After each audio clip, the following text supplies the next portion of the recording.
Okay, good discussion, guys. Let's see what each group thought about their question. The first one, the trouble of the protagonist is that he was without imagination. So let's look at page 22. This is 21. 22. This paragraph begins at the end of 21. But all this, the mysterious, far-reaching hairline trail, the absence of sun from the sky. Sorry, one second.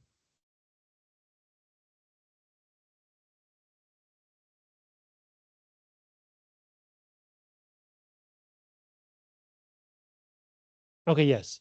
The absence of the sun from the sky, the tremendous cold, and the strangeness and weirdness of it all made no impression on the man. So it's like he knows these things, but he doesn't really understand them. It was not because he was long used to it. He was a newcomer in the land, a Chichaquo, and this was his first winter. The trouble with him was that he was without imagination. He was quick and alert in the things of life, but only in the things and not in the significances. 50 degrees below zero meant 80 odd degrees of frost. So we're using Fahrenheit, 华氏. As the story says later, the freezing point is 32 degrees. 冰点是32度华氏. So 50 below meant 80 degrees of frost. Such fact impressed him as being cold and uncomfortable, and that was all. It did not lead him to meditate upon his frailty as a creature of temperature, and upon man's frailty in general, able only to live within certain narrow limits of heat and cold. And from there on, it did not lead him to the conjectural field of immortality and man's place in the universe.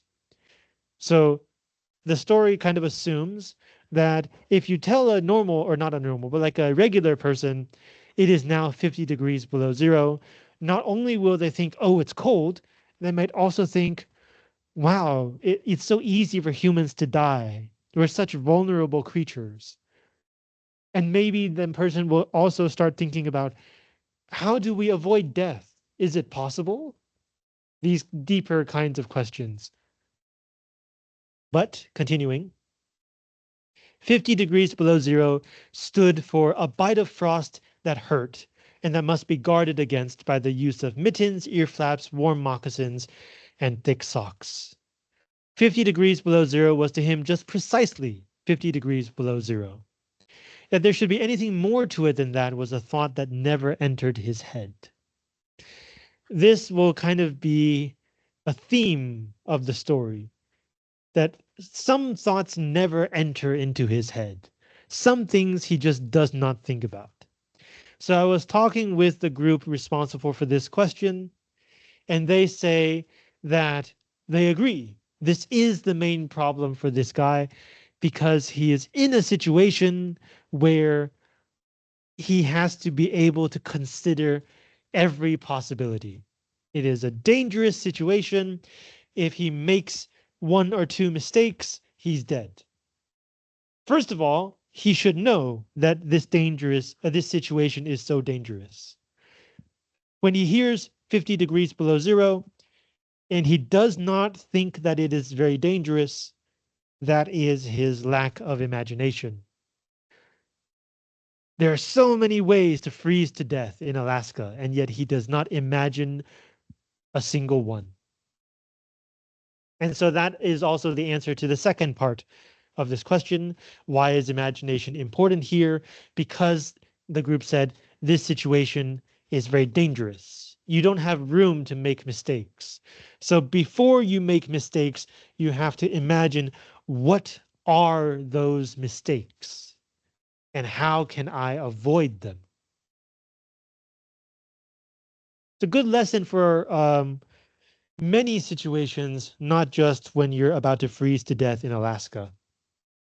When you're facing any kind of high pressure, important situation, you don't want to make a mistake. You can't afford to make a mistake. It's always important to try to imagine what could go wrong. How can I avoid it or prevent it? And sometimes the answer will be, don't do it. Like for this guy, it's so cold. How can I protect myself from the cold? He thinks of every possibility except don't go. Not going is the safest way. Okay, do you have thoughts about question 1? All right, moving to question 2. Why is the dog in this story? What is its purpose? So that group 1 had many ideas for this question. I'll give you some of the highlights. One idea is that the dog is representative of nature. It is closer to nature. It is the natural side of this story, as opposed to the human. So when facing different situations, the dog has one way of responding and the human has another way. And usually the dog's way is closer to the natural situation. Um, Another reason for the dog, according to our group, is as a bridge between nature and human.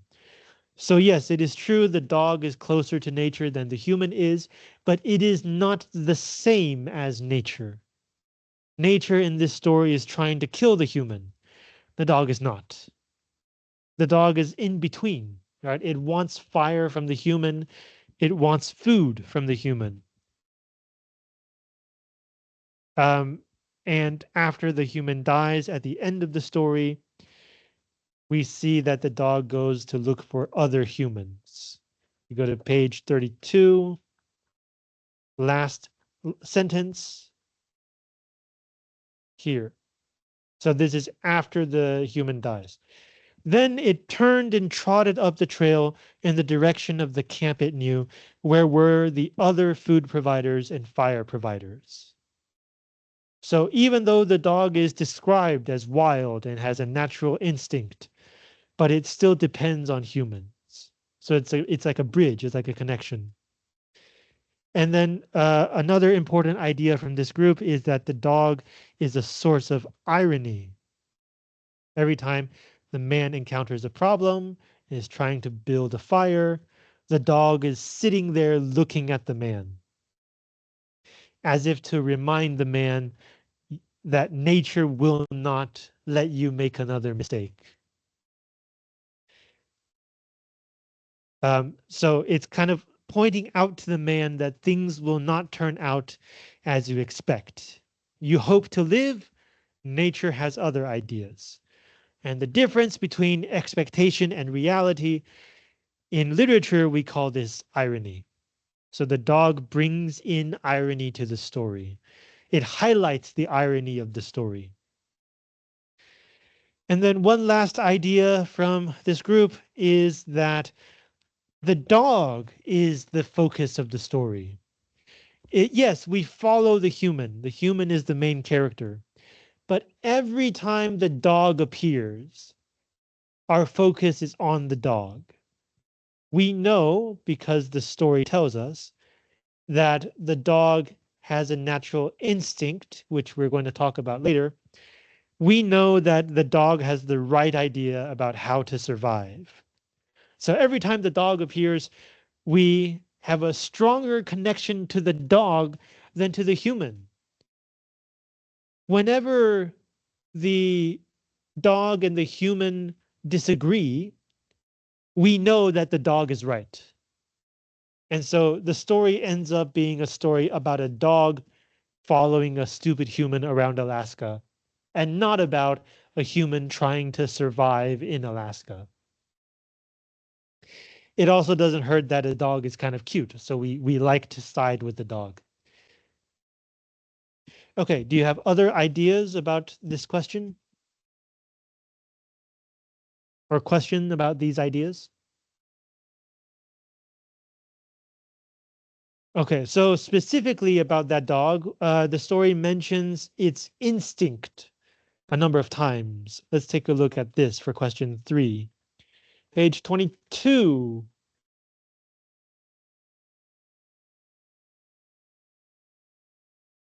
the last paragraph. So here's where we meet the dog, right? At the man's heels trotted a dog, a big native husky, the proper wolf dog, gray-coated and without any visible or temperamental difference from its brother, the wild wolf.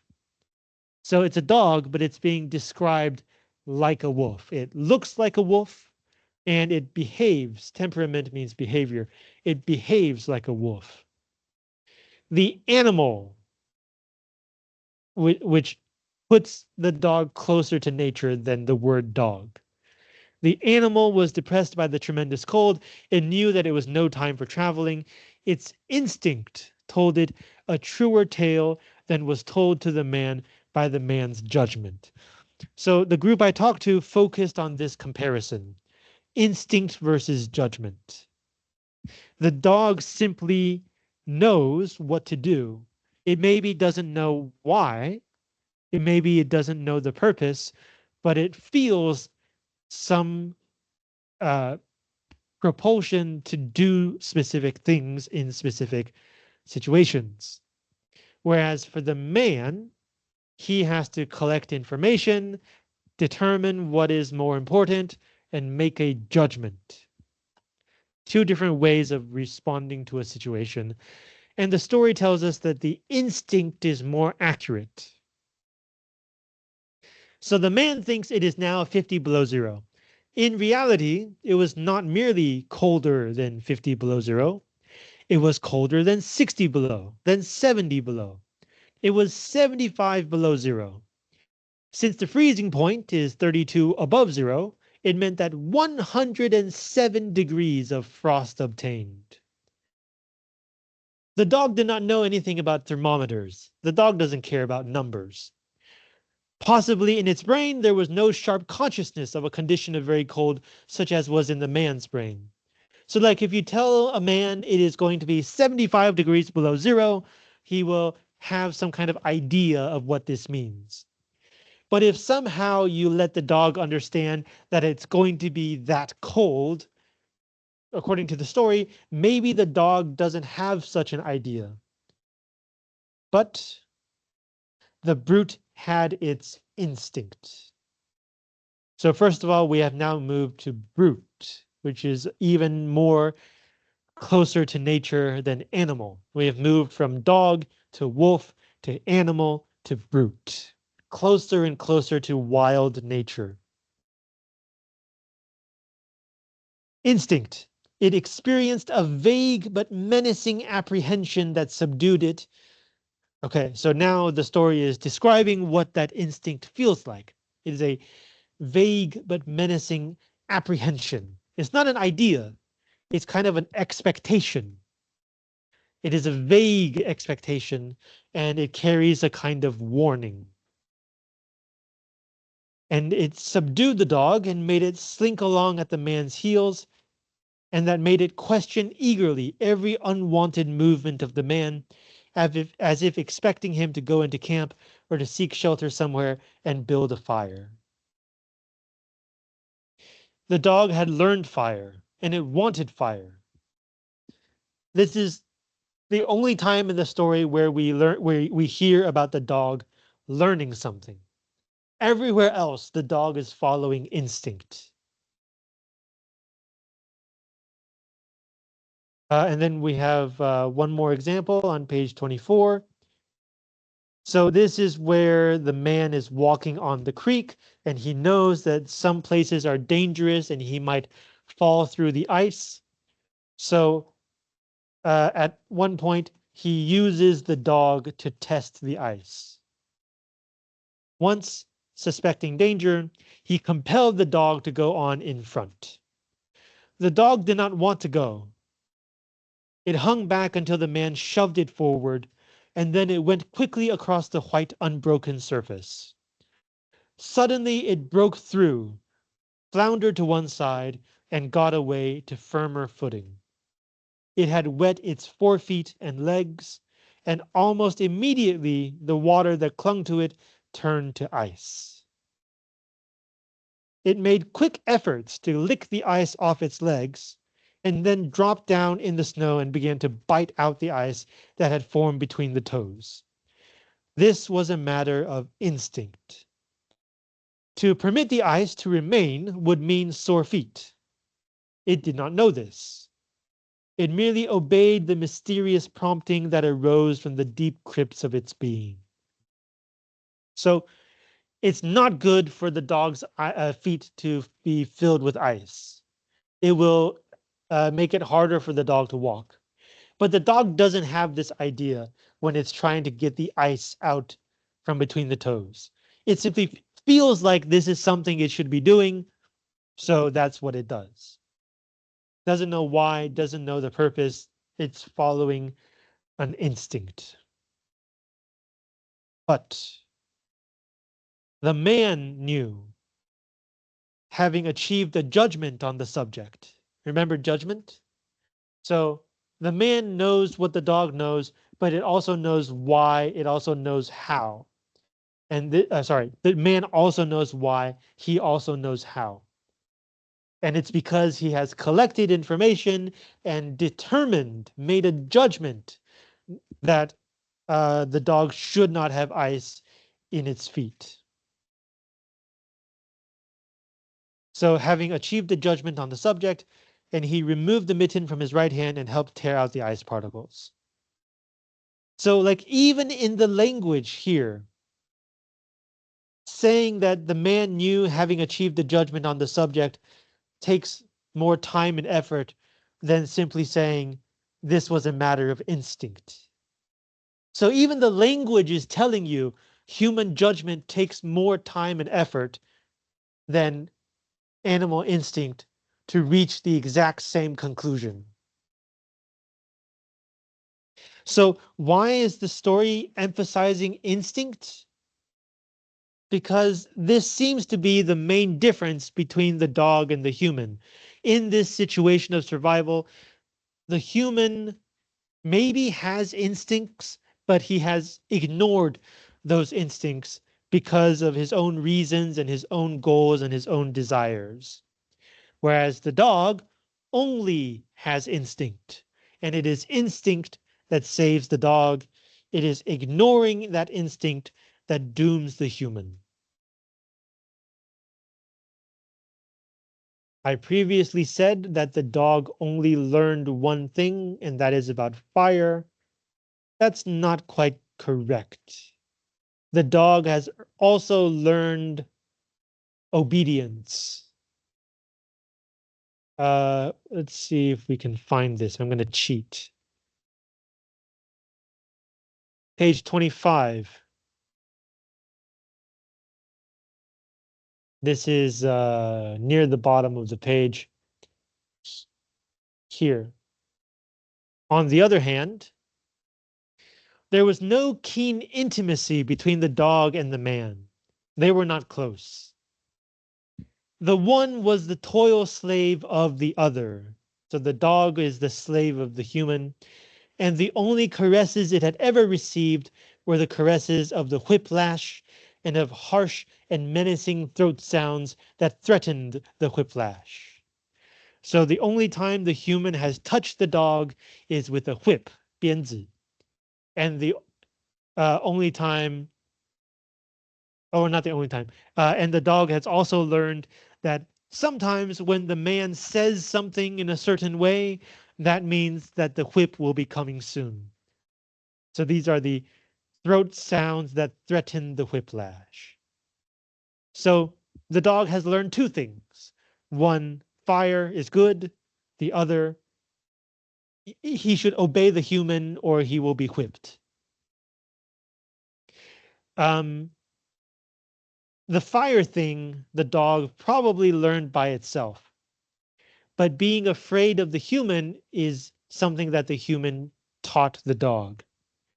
So obedience is forced on the dog, and that is why when the dog obediently walks in front of the human, the dog falls through the ice a little bit. All the problems in this story come from the human, basically, not responding well to the natural situation. Okay, do you have thoughts about this one, number 3? All right, number 4. Uh, the protagonist realizes one must not be too sure of things, but he continues. Page 25.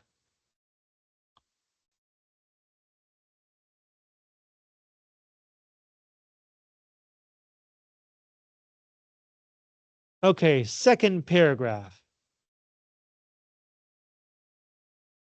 Let's start from line 4.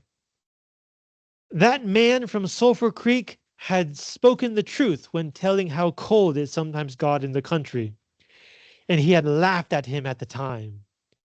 That showed one must not be too sure of things. There was no mistake about it. It was cold. Okay, so um, the beginning of the paragraph, it says he was a bit frightened. It feels colder than he expected. Then he thinks back. Somebody tried to warn him. At the time, he did not take the warning seriously. Now he admits, yeah, the guy was right. It is very cold. But then he keeps going. He doesn't turn back. And the question is, why? If he has already discovered one mistake in his thinking, should not he be careful of other mistakes? And for a regular person, yeah. But remember, our protagonist is without imagination. When he understands that it is colder than he thought, that is simply one fact among many. Oh, it is cold. But he doesn't apply that to his situation. According to the group I talked to, he continues because he never imagines that there is such a choice as to turn back. It's not because he has considered the alternative and he has decided not to turn back. It's not because he has poor judgment. He has no judgment. He doesn't even think of that idea. Um, so the evidence for this kind of mindset is that throughout the story, there is only one place where we get a feeling of regret from the man, and it is on page 32 after he has died.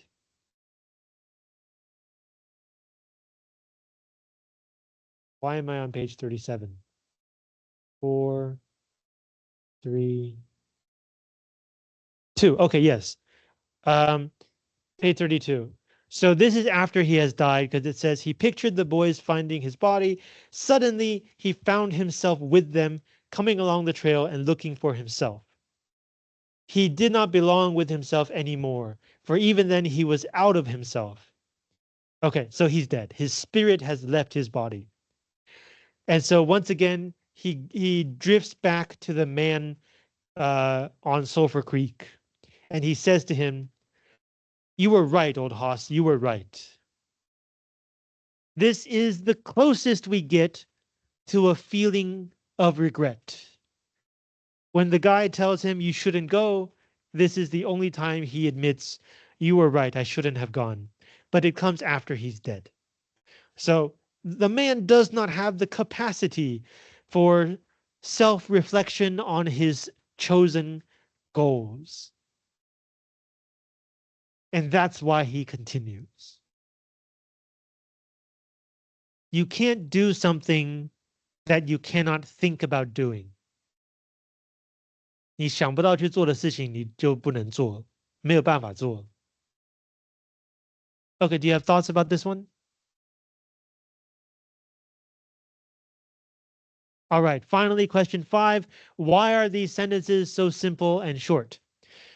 Some of you might be thinking, short, yes. Simple, sometimes.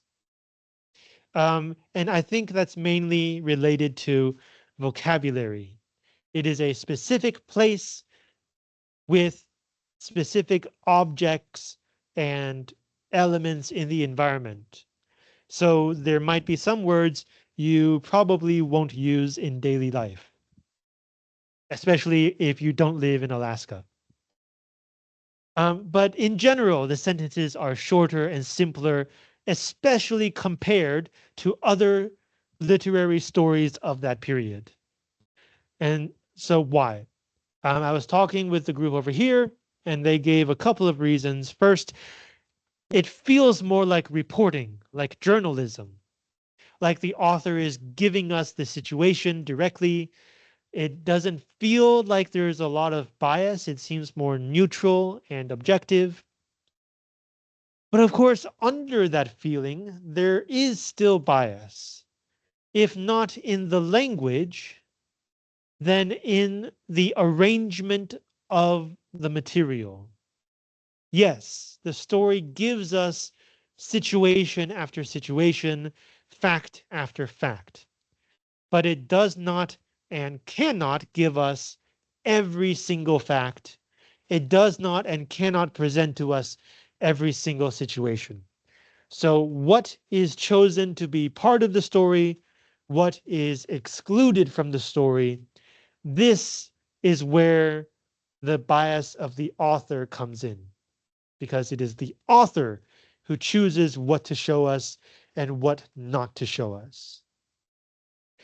And from our earlier discussion, it feels like the bias in this story is to emphasize the power and danger of nature and natural instinct compared to the slow and weak human judgment.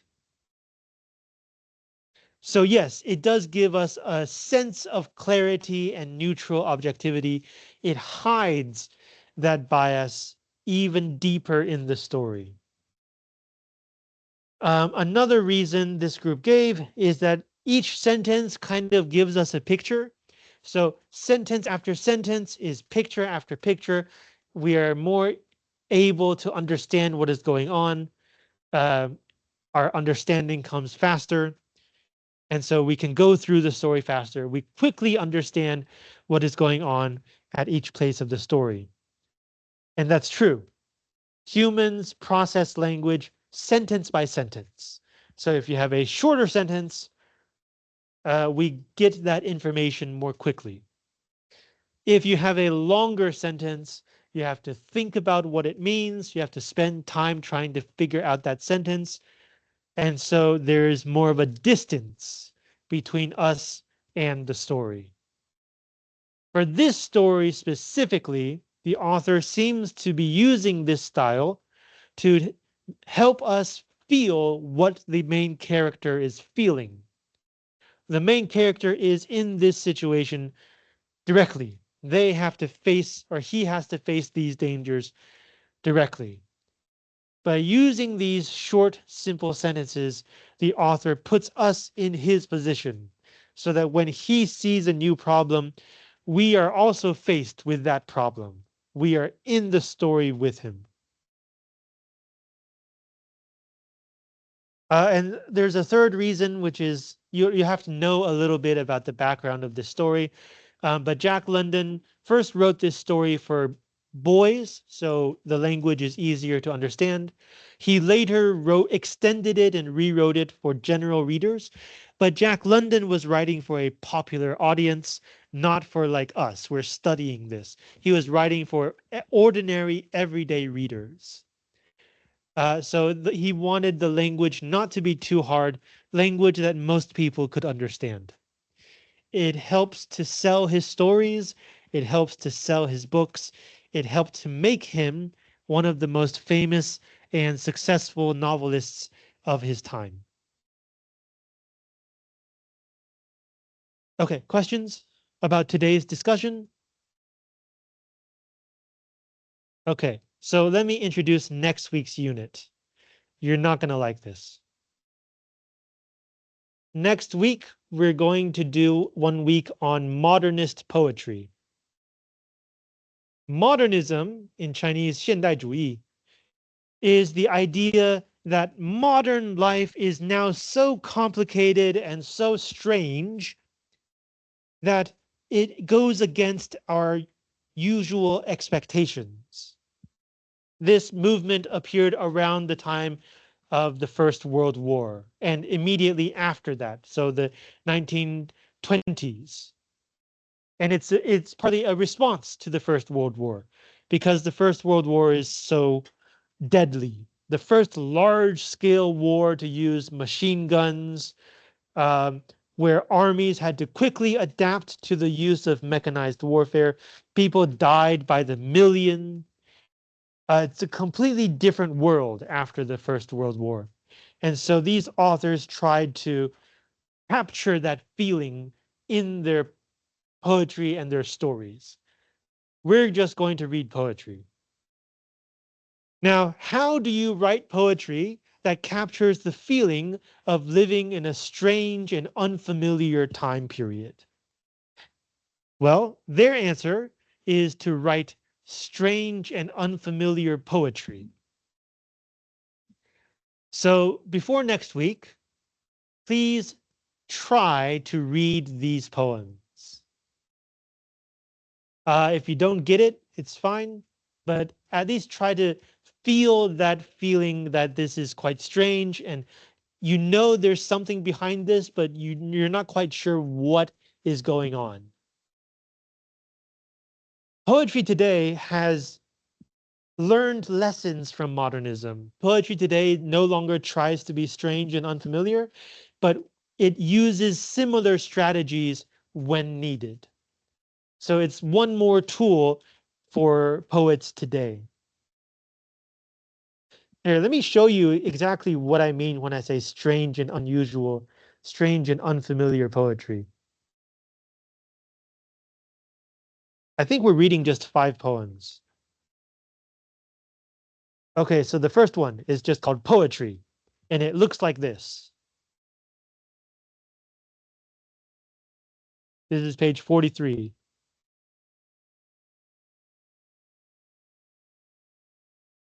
And when you read it, you're going to feel like you have no idea what it's talking about. The one hint I can give you is that it looks like poetry, but it's kind of closer to an essay, arranged to look like poetry. The second one is 2 lines. Each line is easy to understand, but how do these 2 lines go together? And what does this have to do with the title? The third poem, does it even make sense? Once in English they said America. Was it English to them? Period. Once they said, Belgian, we like a fog. Do you for weather? Are you brave? Are we brave? Are we true? Have we the national color? What in the world? The next poem looks like this. This is one of my favorite poems, actually. And then the last poem also is kind of a what in the world is going on? Anyone lived in a pretty how town with up so floating many bells down, spring, summer, autumn, winter. He sang his didn't, he danced his did. What?